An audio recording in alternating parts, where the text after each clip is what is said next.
Hola muchachos de tercero, ya tenemos el último tema de este primer mes del trimestre. Ya lo analizaron, ya lo trabajaron, el cardenismo y el presidencialismo. Eh, Sabemos que tenemos una hilación con los temas anteriores desde el inicio de la materia. La última cuestión que habíamos visto fue la reforma agraria y hoy propiamente hablar de un hombre que le vino a cambiar la imagen al PNR, a este partido que pues siempre ha dado mucho de qué hablar. En la actualidad ya sabemos que es el PRI. ¿Qué es el cardenismo? Pues es considerado en la historia política de México el periodo de gobierno encabezado por este hombre llamado Lázaro Cárdenas del Río, que gobernó de 1895 a 1900, no, perdón, que nació en 1895 a 1970, ya ven, ya me estoy equivocando, pero bueno, nació y obviamente así como siguió una corriente ideológica muy avanzada, era un hombre avanzado a su época, porque muchas de sus ideas pues no encajaban con algunos dirigentes del partido.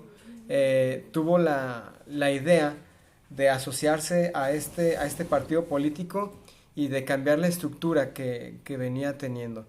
Ya habíamos visto con Plutarco y las calles pues el mal gobierno que tuvo y cómo se echó encima a la iglesia y pues el daño que causó a la gran población que pues en ese momento era muy fuerte el número de habitantes católicos. Entonces es considerado este periodo del gobierno como uno de los mejores que se han tenido en la historia del país. Este último fue célebre por medidas populares de atención sobre todo al sector campesino. Ya habíamos dicho que Lázaro Cárdenas tuvo muchísimo que ver en el reparto de tierras, tierras que hasta la fecha siguen siendo respetadas, que no se las atribuye el gobierno, y tuvo esa empatía con la gente, al grado de que le llegaban a decir tata, que es el término que ordinariamente los indígenas utilizan para decirle papá, en este caso por su cercanía que tuvo con ellos y por haberse ganado al pueblo de una forma que se sentían protegidos por un hombre como él. ¿Cuál es el contexto histórico que se vive dentro del cardenismo? Pues se está viviendo los principios del siglo XX y es un periodo particularmente turbulento en cuestiones políticas y sociales. Ya por ahí en 1911 pues se terminó el régimen dictatorial conocido como el Porfiriato, que ya habíamos hablado de él, y se dio lugar a una serie de insurrecciones, surgimientos de nuevos gobiernos que en el intento de ver cuál es la mejor forma de gobernar para el país, pues tuvieron sus descalabros. Esto derivó a esta famosa Revolución Mexicana de 1910 a 1911 y después dio origen a otros conflictos. ¿Quién fue en particular Lázaro Cárdenas del Río? Bueno, él nació en Michoacán, fue militar, fue un estadista que participó pues en el Partido de la Revolución Mexicana. En ese entonces el presidente del partido era un hombre llamado Martín Castejón, que logró su rango como general del partido y teniendo pues el mandato como gobernador de Michoacán entre 1928 y 1931 más o menos. Fue secretario de gobierno de otro presidente que tuvo el país, de Pascual Ortiz Rubio, y finalmente pues llegó a ser presidente representando al Partido Nacional Revolucionario. Se le conoce por ser fíjate bien este dato, uno de los pocos políticos mexicanos que no se enriqueció durante su ejercicio de poder. Sirvió como secretario de la Defensa, y se retiró en una modesta casa en el lago de Pátzcuaro. Si tienes la oportunidad de conocer Michoacán, sobre todo la laguna de Pátzcuaro, cuando entras a Pátzcuaro se tiene un monumento de este hombre. Y la casa en la que él pues vivió sus últimos días actualmente es un museo. Hay que reconocer que pues fue un hombre que, como te lo dije, no se enriqueció. Allí dedicó el resto de su vida en Pátzcuaro al trabajo social y educativo y agrario. Sus últimos días fue maestro de preparatoria hasta que murió por cáncer en los años más o menos 1960, no, creo que 1960, entre 1969 y 1970. ¿Qué pasó dentro del periodo de Lázaro Cárdenas? Pues su gobierno se caracterizó por ser un gobierno nacionalista de izquierda, casi los gobiernos de izquierda, los de antes, no los actuales, tienden a ser gobiernos que tienen mucha influencia en el beneficio de la sociedad, buscan el bien de la población. Durante su sexenio se nacionalizaron diversas empresas extranjeras, entre ellas las petroleras y las ferrocarrileras. Acuérdate que el ferrocarril lo había traído Porfirio Díaz, pero no era un servicio de transporte nacionalizado. ¿Qué va a pasar con las ferrocarrileras? Se nacionaliza, se expropia el petróleo. ¿Qué quiere decir esto? Que el petróleo se le va a considerar como parte de la nación, se le da un impulso a las vías ferroviarias y con eso ya tenemos dos fuertes herramientas en el país que le van a dar ingresos económicos: la industria petrolera y la ferrocarrilera. En la actualidad existe todavía, pero ya no es tan fuerte como hace algunos años, puesto que ya tenemos otros medios de transporte. Esto es lo que podemos decir a grandes rasgos del cardenismo. Poco a poco se fue nacionalizando el petróleo mexicano, tuvo ahí sus rivales que se oponían, pero al final lo logró. Algo que habíamos destacado de él fue que impulsó esta reforma agraria que se venía trabajando ya desde hace algunos años y que propició que las personas, cerca de 18 millones de hectáreas, se repartieran a las personas que vivían en el campo, y al mismo tiempo de repartirles el campo, pues que se les respetaran los derechos a los indígenas. Fue un trabajo complejo porque hubo muchos opositores que no querían ese cambio. Sin embargo, pues Lázaro Cárdenas enfrentó a todos ellos. Entonces, acuérdate, la nacionalización del petróleo y de las vías ferroviarias, la reforma agraria llega a su fin y se reparten más de 18 millones de hectáreas durante este periodo conocido como el cardenismo. Se crearon los ejidos de campesinos, que son estos territorios, fueron unidades económicas en las que las personas pues ya tenían una mejor calidad de vida, ya podían acceder a la educación, que antes estaba limitada a una cierta parte de la población.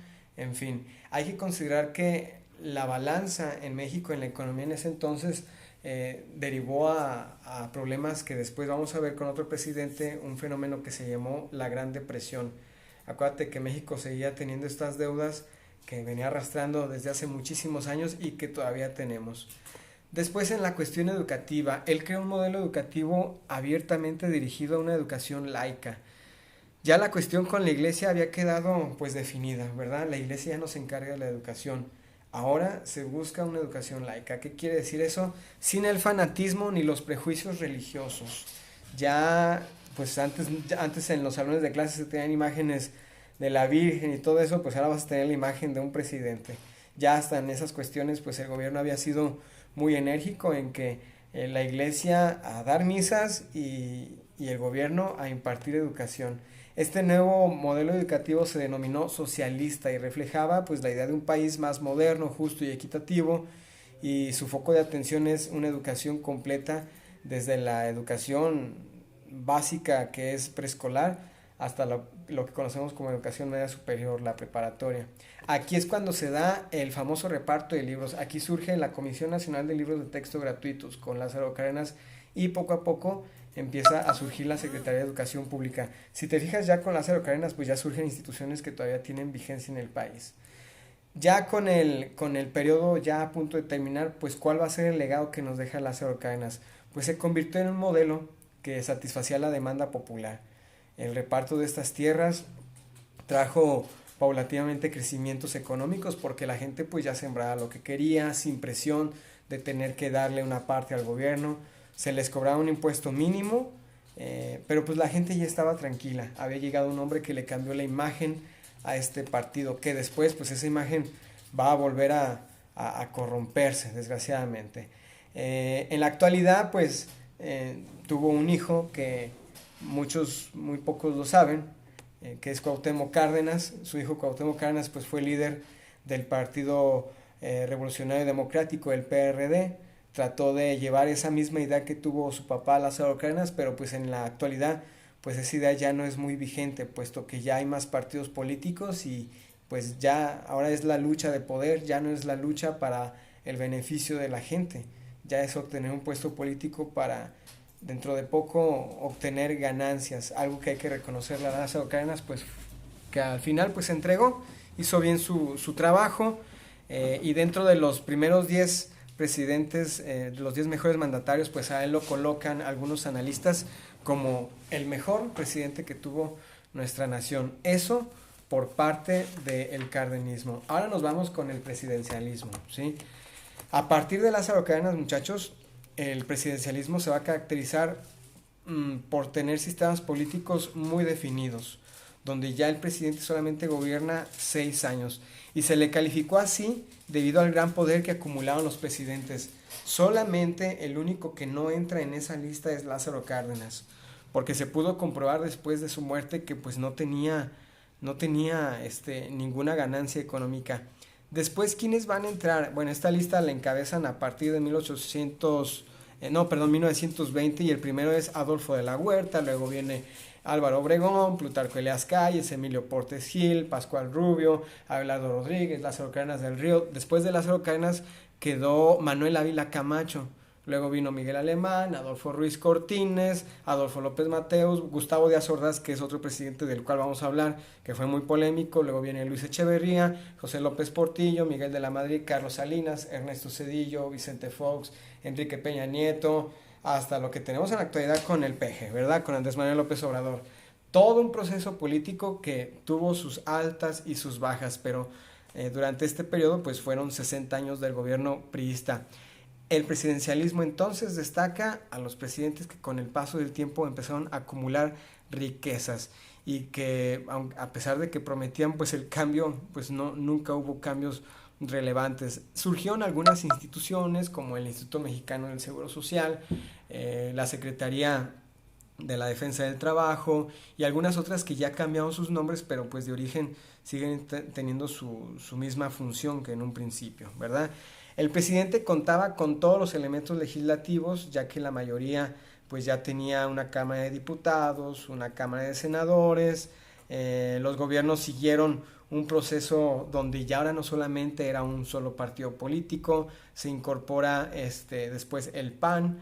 El último partido que tuvo mucha fuerza durante muchos años fue el PRD, y ahora pues tantos partidos que han surgido, los últimos, por ejemplo, Movimiento Ciudadano, Morena, que todos tienen pues este origen en un sentido priista. Casi todos los políticos que tenemos ahora, bueno, sobre todo los políticos dinosaurios, se les llama dinosaurios a los que ya tienen muchos años en esto de la política, ya vienen con la ideología priista. Entonces, aunque surjan nuevos partidos políticos, pues tienen ya esta tendencia de seguir con la misma forma de gobierno, ¿verdad?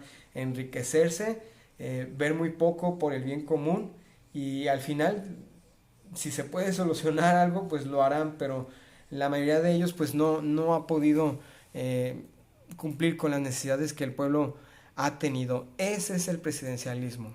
La característica más fuerte, juntar, acumular riquezas y darle un poder al presidente de tal manera que pueda él elegir su Congreso. En una época, ahora ya se hace por votación, y hay que recordar, el presidente no tiene toda la decisión, muchachos. Por ahí alguien dice que los presidentes pues son los títeres de los diputados y los senadores, porque al final pues ellos determinan. No es que el presidente diga esto se va a hacer y punto, al final lo tienen que determinar también un grupo de políticos que lo conforman: la Cámara de Diputados, senadores, los representantes de Congreso, etcétera.